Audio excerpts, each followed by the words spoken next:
We are confident that as a member of the United Nations, they will contribute much in making speedy solution and wise solution. We are confident that in our deliberation, we will benefit from their wisdom, from their ingenuity of thought. In this assembly, we are sure that their entrance will give our deliberation more vitality and more speedy progress. Apart from that, Mr. President, we are also certain that Nigeria is an independent country. Nigeria in facing their problems, Nigeria in solving their problems will also give inspiration to all of us, especially to the newly independent countries. The method in which she is solving her problem, either politically, economically, or technically, or socially, will certainly be of great advantage for other nations, especially the newly independent countries or the technically underdeveloped countries.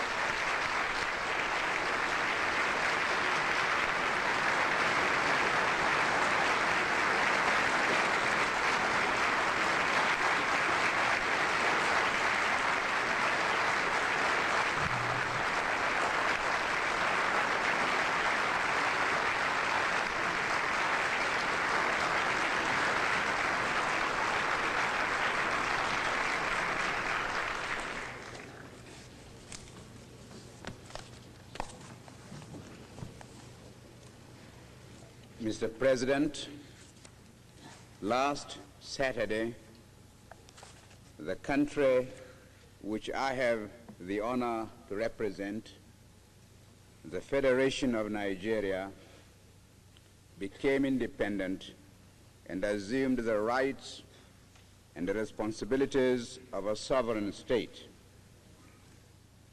Today, Nigeria has been admitted into the United Nations organization and assumes still more responsibilities. On behalf of my countrymen in Nigeria, I thank you all most sincerely for accepting us as a fellow member in this organization. We are properly grateful for this recognition and for the generous and friendly gesture made by so many members who sent very distinguished delegations to join us in celebrating our accession to independence. I'm particularly pleased that so many important representatives could come to Nigeria on that occasion, because they will be able to inform their governments of the genuine desire which Nigeria has to have friendly relations with you all. First, it is a desire of Nigeria, as I have said already, to remain on friendly terms with all nations and to participate actively in the work of the United Nations organization. Secondly, Nigeria, a large and populous country of over 35 million, has absolutely no territorial or expansionist intentions. Thirdly, we shall not forget our old friends, and we are proud to have been accepted as a member of the British Commonwealth. But nevertheless, we do not intend to align ourselves as a matter of routine with any of the power blocs. We are committed to uphold the principles upon which the United Nations organization is founded. Fourthly, Nigeria hopes to work with other African states for the progress of Africa and to assist in bringing all African territories to a state of responsible independence. The recent tragic events in the Congo Republic must be uppermost in all our minds. And it is about that country which I wish to speak to you first. I frankly admit, Mr. President, that there are many features of this seemingly intractable problem which remains obscure to me. I am in some doubt as to the exact manner in which the Constitution granting independence to that country was drawn up by the colonial power which formerly administered the territory, and as to the degree of consultation which there was with the Congolese peoples themselves, and at what level that consultation was carried out. I do not know how widely the provisions of the new constitution were known in that country, or whether there is any pattern of administration going up from the village to the provincial and to the national level. Many other questions present themselves which require to be answered if we are to find a solution to the present problems. For instance, Mr. President, was the new constitution imposed from above or freely accepted by the Congolese? And what are the human resources in the country? And what sort of government machinery is available to execute whatever policies may be designed upon by the Congolese government? Nevertheless, with the information which is available to us, we in Nigeria feel that there are several important factors to be constantly borne in mind in dealing with the problem. The first of these is that Africa must not be allowed to become a battleground in the ideological struggle.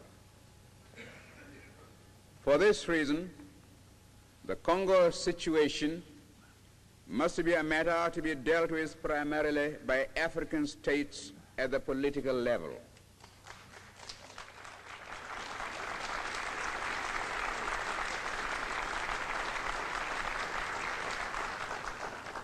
Secondly, we believe that in dealing with the problem of creating a real political life in the country itself, it will be necessary to start at the bottom by seeing that local and provincial authorities are established while maintaining the essential unity of the country.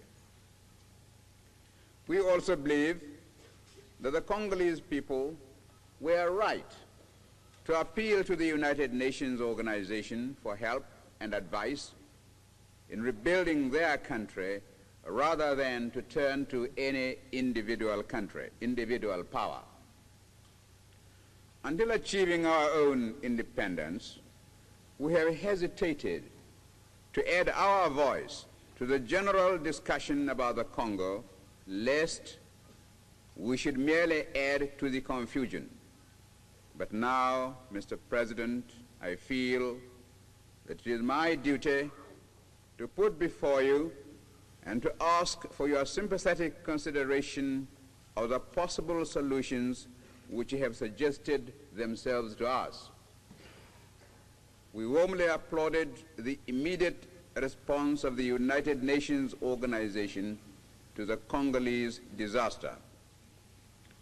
The speed with which troops were sent to maintain law and order was most commendable. But the mere sending of armed forces is not enough.